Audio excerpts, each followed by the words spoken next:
titular el sermón de esta mañana, tengo derecho, pero debo.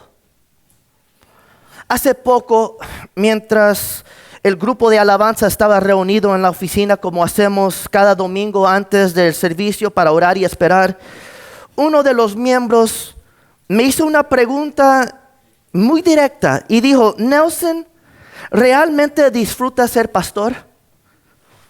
Y luego me preguntó, ¿qué es lo más difícil de este llamado? Y quiero que sepan algo, mi respuesta fue sincera: sí disfruto ser pastor, servir a esta iglesia es un gran honor. Pero cuando me preguntó cuál era la parte más difícil, tuve que detenerme a pensar. El ministerio no es una sola cosa, tiene muchas dimensiones. Predicar tiene su peso. Acompañar a personas en medio del dolor tiene su peso. Tomar decisiones como líder tiene su peso. Aconsejar y escuchar historias profundas tiene su peso.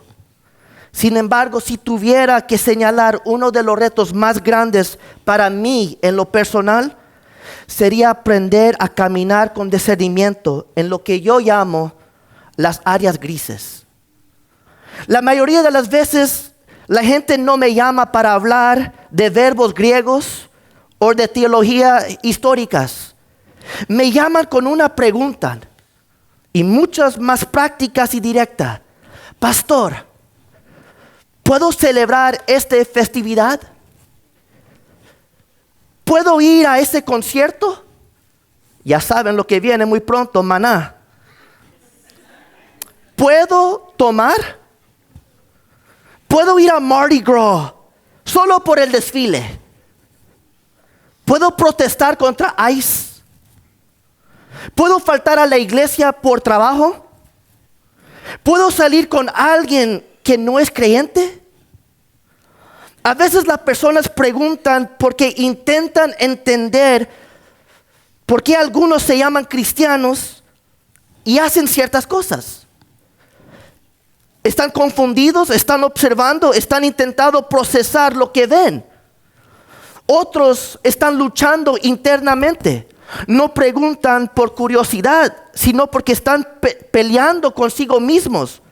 Yo quiero obedecer a Dios, quiero agradar a Dios. Por favor, solo dime lo que debo de hacer. Y están tratando de dejar algo atrás. Algunos incluso preguntan para ver cómo respondo. Están probando el terreno. Están midiendo si la respuesta sería bíblico o solo opinión. Quieren saber hasta dónde pueden llegar. Y en otras ocasiones no hay duda alguna. Las decisiones ya están tomadas y solo se está informando. Pastor, yo quiero que tú sepas, antes que escuches, antes que vean las redes sociales, allí voy a estar.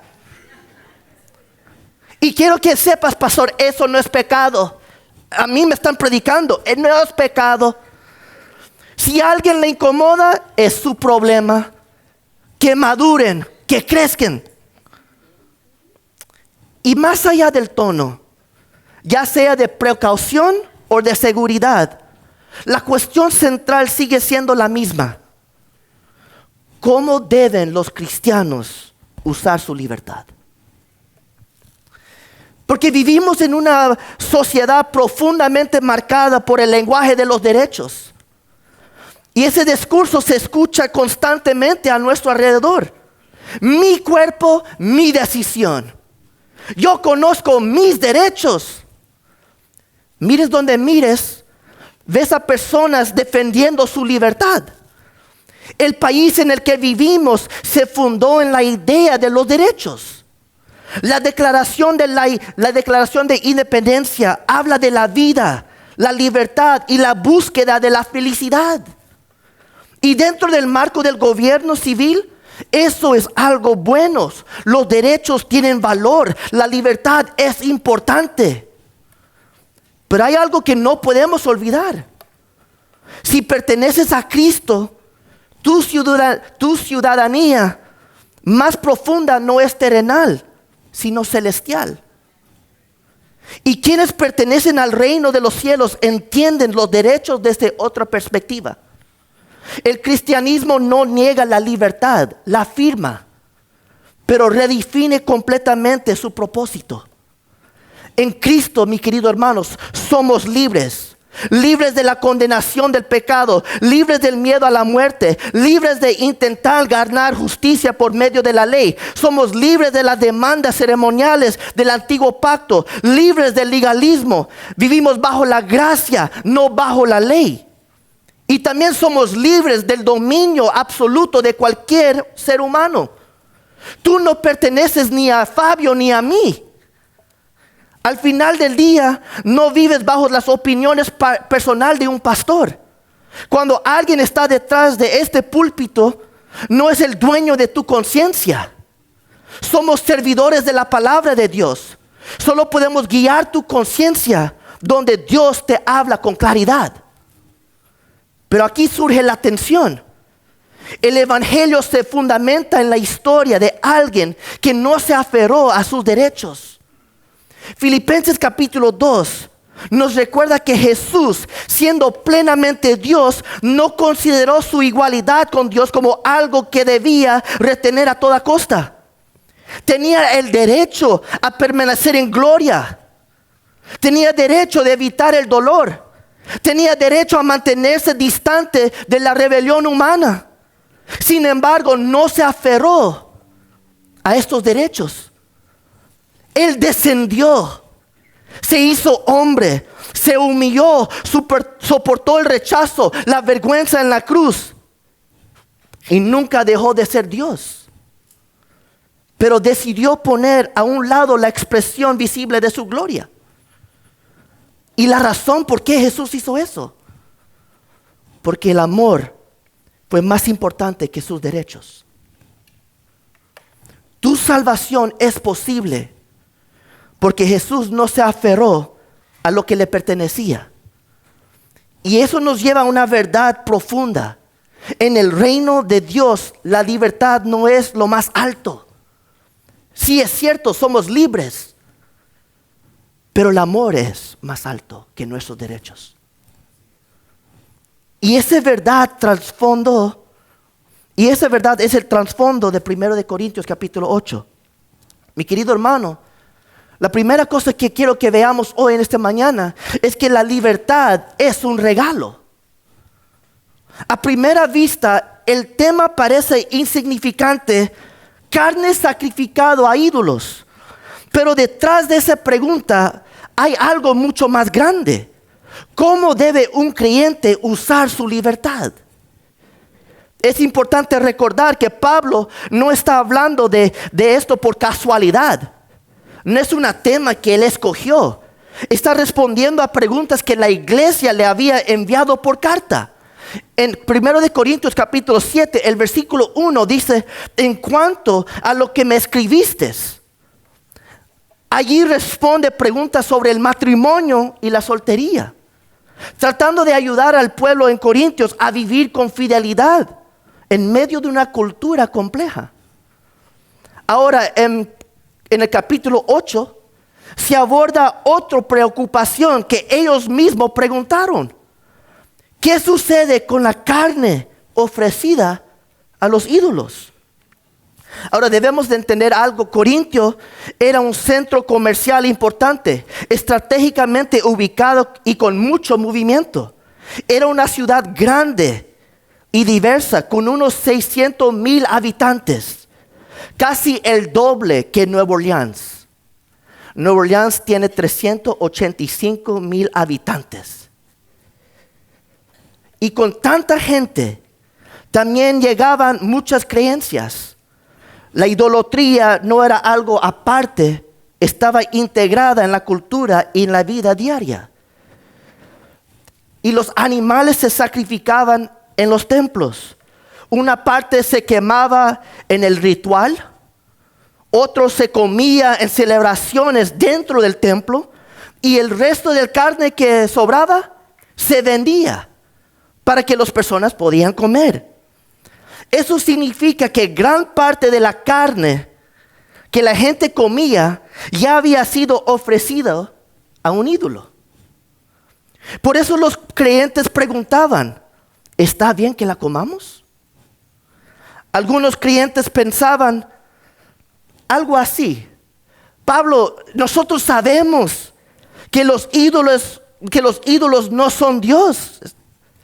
Nosotros entendemos que hay un solo Dios. Entonces la carne en sí misma no tiene nada de malo. Y en realidad estaban en lo correcto. Pablo mismo confirma esa verdad en los versículos 4 al 6, cuando dice que un ídolo no es nada. Y que no hay otros dioses, solo hay un solo Dios. Pero antes de continuar, necesitamos dejar algo claro. Cuando hablamos de unidad en la iglesia o de distintas convicciones, no estamos hablando de debates sobre las verdades centrales de nuestra fe. Si alguien niega que Jesús es Dios, rechaza la Trinidad, pone en duda su muerte y resurrección o cree que la salvación puede obtenerse por méritos propios, eso no es un asunto secundario ni una zona gris. Es un mensaje distinto que el Evangelio. El fundamento de nuestra fe no lo define lo que nos guste o preferimos, lo establece Dios por medio de su palabra. Hay un solo Dios, el Padre, y hay un solo Salvador, un solo Señor, y su nombre es Jesucristo. Jesús no es simplemente un parte más de nuestras vidas. Él es el centro de ella, tal como hemos cantado hoy en esta mañana. Jesús, tú eres el centro de todo. Él es el Señor. Y estas verdades no son solo conceptos que entendemos con la mente. Son realidades que transforman el corazón. Cambian nuestra manera de pensar, nuestra forma de vivir y la manera en cómo amamos. Ahora que el fundamento está establecido, hay un solo Dios, no hay otro Dios. Ahora podemos hablar de la libertad. Podemos hablar de las diferencias en los asuntos secundarios. Porque los corintios estaban bien en su doctrina. Su teología era correcta. El problema no estaba en lo que creían, sino en cómo trataban a los demás. Pablo comienza en el capítulo 1, en el capítulo 8, con una frase fuerte. Y él dice, el conocimiento trae orgullo, mientras que el amor edifica. El conocimiento por sí solo no garantiza la madurez espiritual. Hay muchos que pueden saber la palabra, pero no vivirlo. Amigos, el conocimiento puede producir información y argumentos sólidos, pero no necesariamente produce carácter. Amigos, debemos tener cuidado en esta mañana, porque no es malo saber, explicar la doctrina o citar versículos. Eso es bueno. El problema sigue o el problema surge cuando el conocimiento no está guiado por el amor. Cuando el amor falta, el conocimiento deja de edificar y comienza a inflar el ego. Y eso es lo que está ocurriendo en el libro de Corintios, en la ciudad de Corintios. Se sentían seguros de su teología. Pablo, nosotros sabemos que hay un solo Dios. Pablo, entendemos que los ídolos no existen. Pablo, lo sabemos. Y se sentían seguros.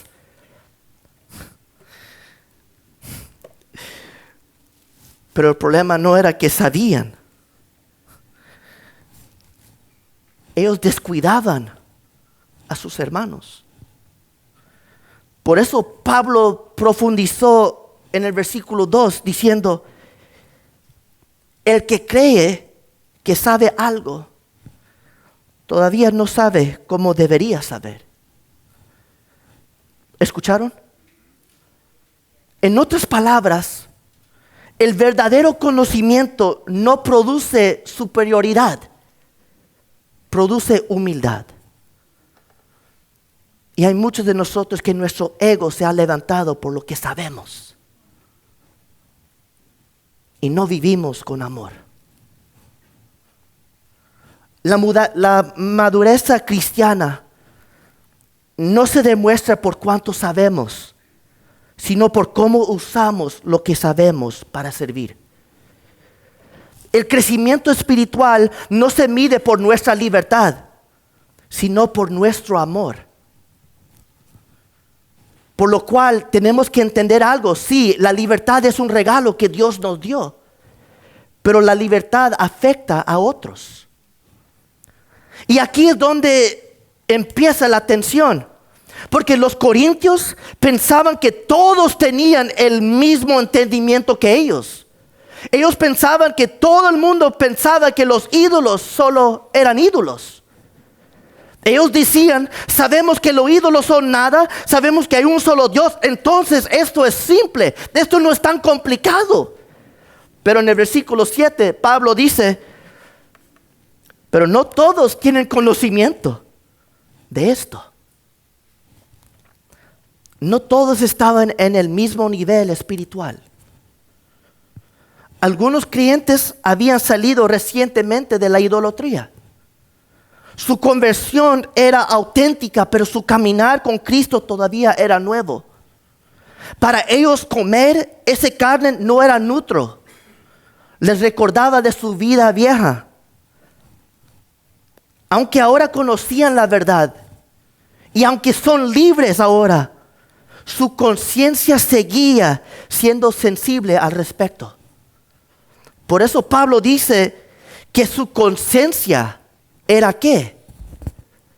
Débil.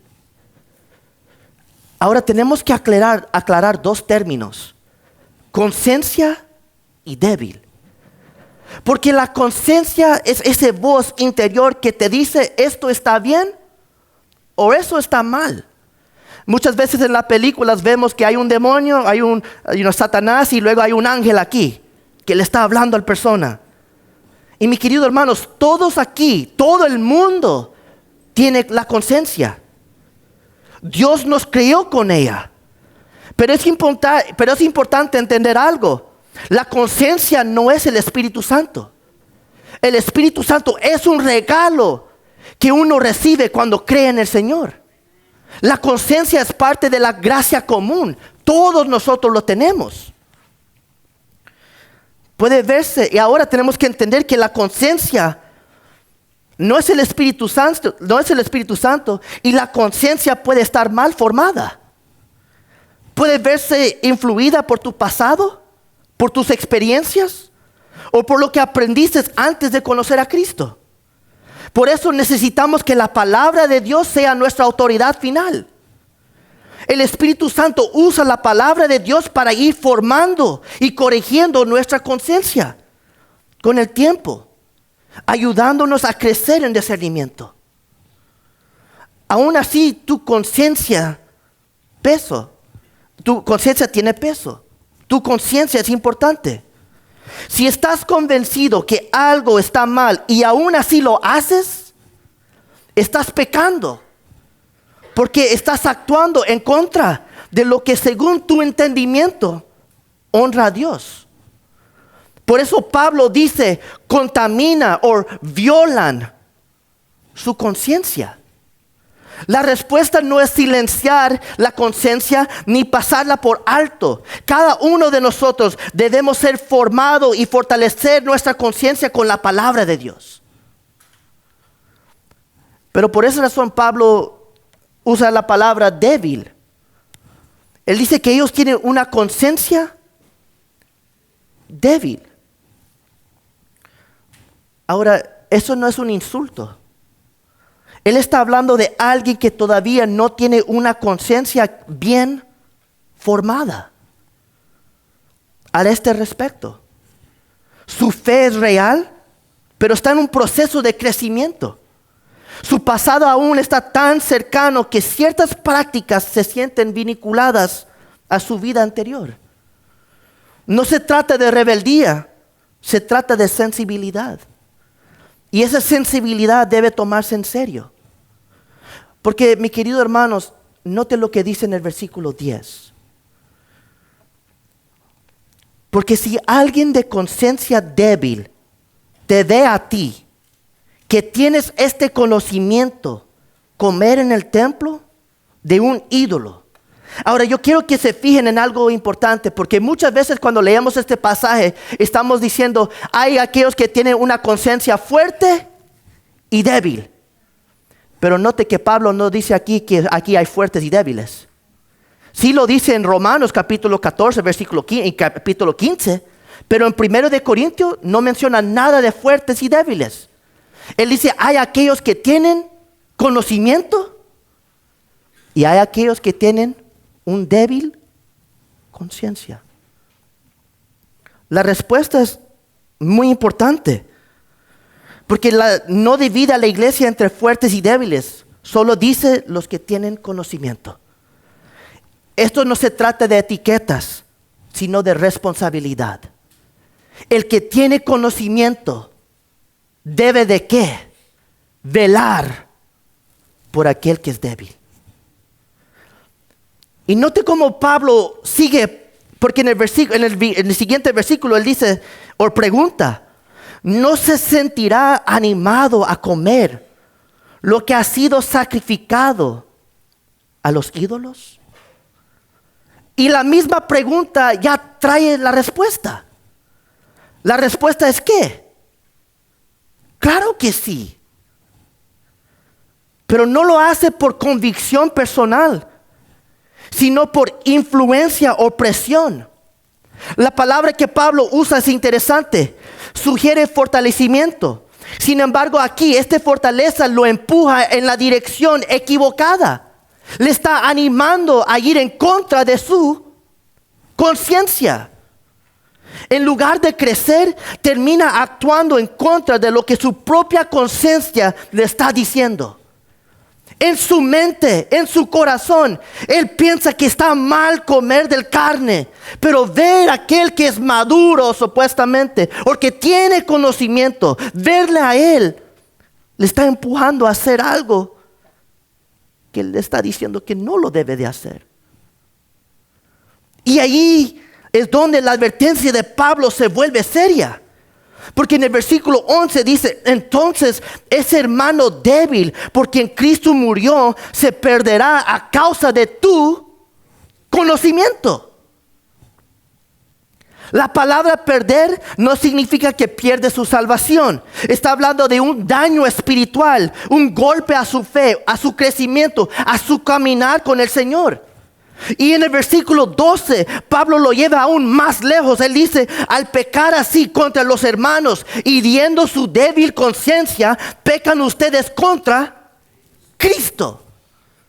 Ahora yo quiero que sienten el peso de esto.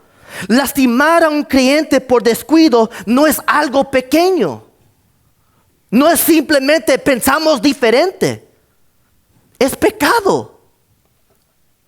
¿Me escuchan?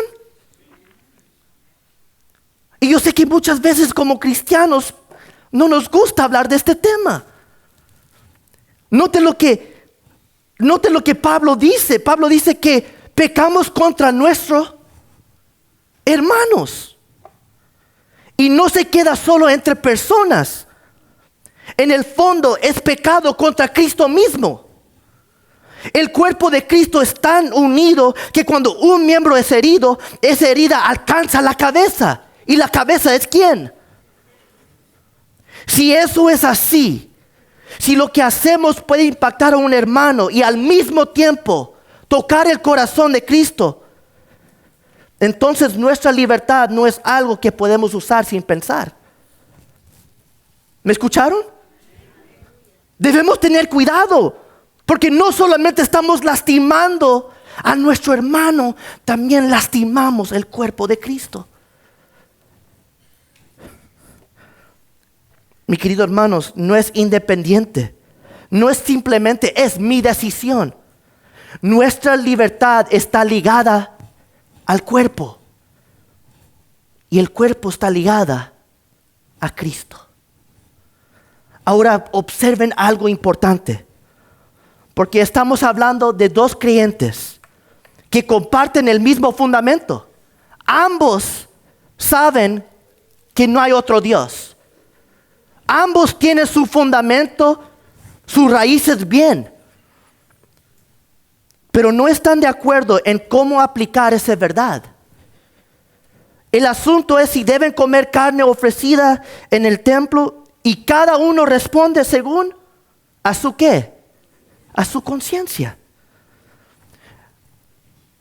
Para uno, comer sería deshonrar a Dios. Por eso decide abstenerse como expresión de fidelidad. Para el otro, que sabe que los ídolos no son nada, comer no implica ningún problema espiritual. El fundamento es el mismo. La diferencia está en la aplicación. Y precisamente esa es la tensión que Pablo busca aclarar y resolver. Por lo cual debemos entender que la libertad debe ser guiada por el amor.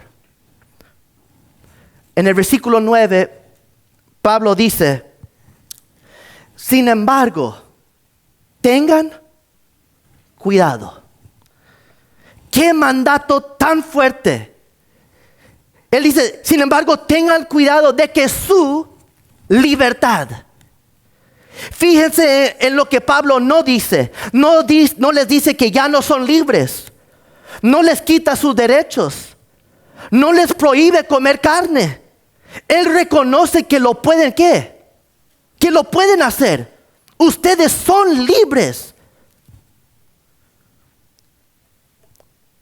Pero sí les cambia la perspectiva. Él los apunta a algo más alto. Les muestra que la libertad cristiana existe. Somos libres. Amén. Pero nunca es independiente. Está formada y dirigida por el amor.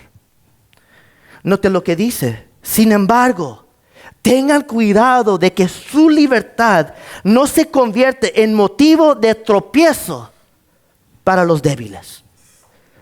Un tropiezo es algo que hace que alguien caiga.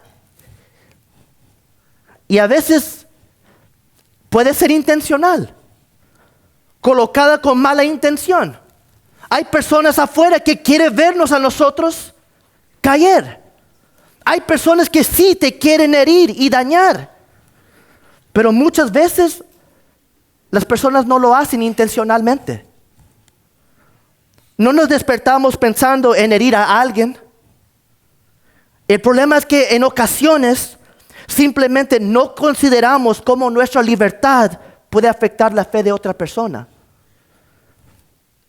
Y cuando entendemos eso, la conclusión de Pablo no suena extrema, suena profundamente amorosa. Pablo no te está diciendo que no tienes derecho. Él está diciendo que debes de limitar tu derecho por el amor de tu prójimo. Y Pablo llega a una conclusión en el versículo 13 que es radical. Por lo tanto, si la comida va a hacer pecar a mi hermano, no comeré carne jamás, para no hacerlo caer en pecado. ¿Escucharon? Él no dijo solo una vez. No dijo voy a parar por 40 días. Él dijo, mira, si esto va a ser un problema para mi hermano, prefiero renunciar para siempre a algo que me es permitido antes que herir a alguien por quien Cristo murió. Y amigos, esa es verdadera madurez.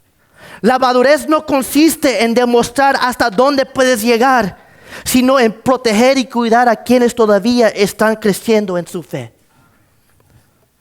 Pero lamentablemente, muchas veces quienes se sienten más firmes en su doctrina son los menos dispuestos a hacer este ajuste. Yo he hablado con muchas personas y yo mismo he batallado con esto. A veces decimos, no voy a limitar mi libertad solo porque alguien se ofende. No voy a parar de ir a ese lugar porque fulano de tal es inmaduro. Ese es el problema de ellos. Y sin darnos cuentas, podemos terminar diciendo lo mismo que Caín. ¿Soy yo acaso responsable de mi hermano?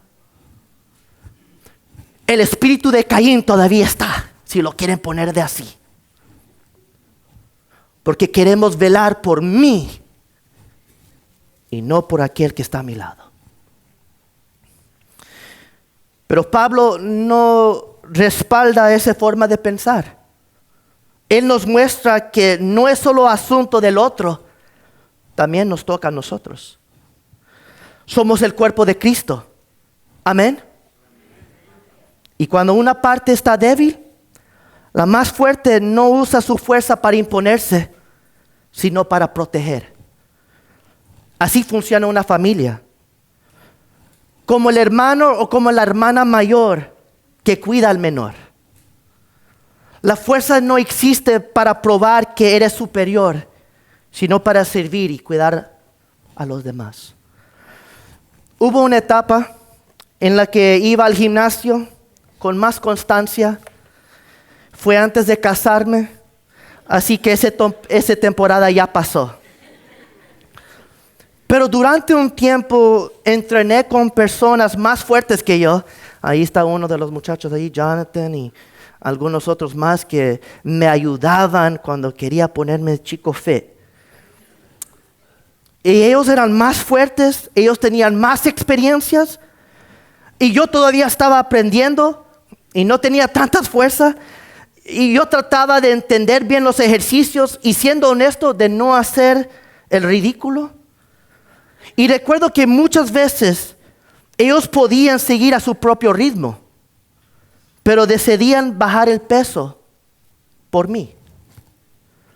A veces ni siquiera terminaban su rutina porque estaban ayudándome. Ellos iban al gym solo para protegerme, básicamente. Ellos ajustaban el peso porque no lo podía levantar, ni apenas podía levantar la barra. Y me puse a pensar en esa analogía porque eso es madurez. Esa es una fuerza que sabe esperar. Esa es una fuerza que protege. Y eso es exactamente lo que Pablo está describiendo. Tal como ellos me cuidaron cuando quería intentar crecer, es lo que tú y yo debemos de ser con muchos hermanos en la fe. Hay algunos hermanos que no pueden levantar la barra, y tú sí. Y debemos de tener cuidado. La verdadera fortaleza espiritual no se muestra en lo que puedes hacer, sino en lo que estás dispuesto a limitarte por amor a los demás. Y esa es una libertad moldeada por el Evangelio. Porque la libertad que solo se cuida a sí mismo es señal de inmadurez. Pero la libertad que cuida a los demás refleja el corazón de Cristo. Amigos, si Cristo entregó su vida por ese hermano, ¿cómo podría yo aferrarme a mis preferencias a costo de él? Toda la vida cristiana fluye desde la cruz. En Filipenses 2 vemos a Jesús que dejó a su trono. Y él tenía el derecho de quedarse y dejó todo por amor. Él no se aferró a sus privilegios. Él se humilló. Tú estabas débil. Tú estabas perdido. Y él no dijo, resuélvelo usted. Busca la manera. Cristo Jesús descendió de su trono. Él dijo, yo soy el camino. Yo soy tu buen pastor. Y él llevó sobre sí tu carga para que tú pudieras ser libre. Por eso el cristianismo no se trata de defender nuestros derechos. Se trata de un amor que se entrega. Nuestra libertad no existe para proteger nuestro orgullo, sino para servir a los demás y dar gloria a Cristo. Mi querido hermanos, hoy no estamos debatiendo sobre la carne ofrecida en los templos, pero sí enfrentamos sobre cómo usar nuestra libertad.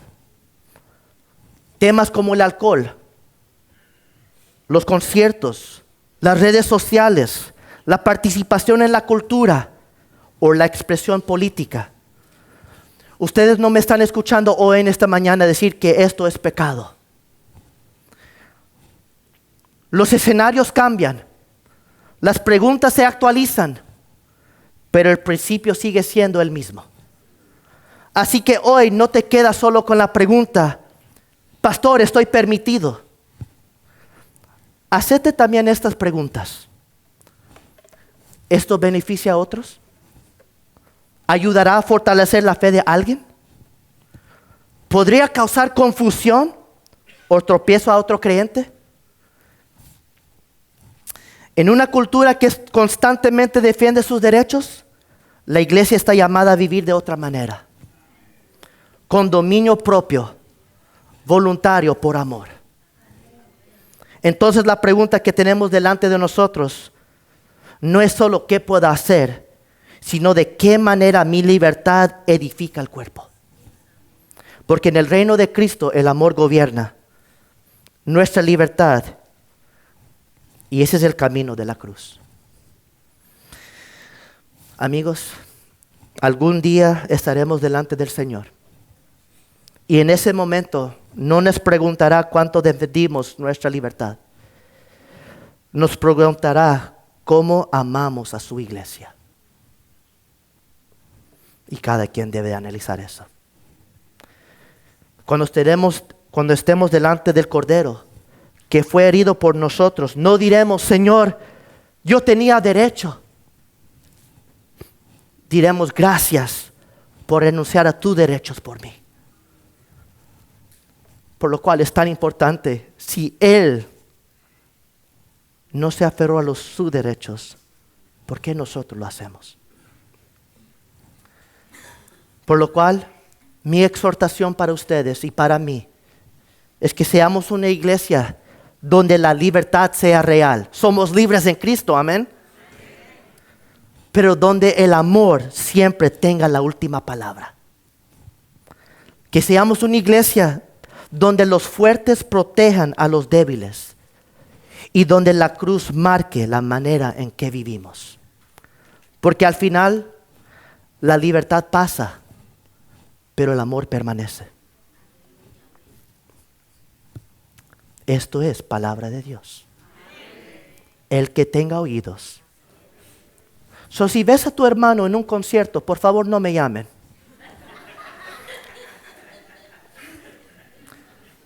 Pero aquel que va a ir a un cierto lugar, tenga cuidado con lo que hace. Esto es palabra. Oren.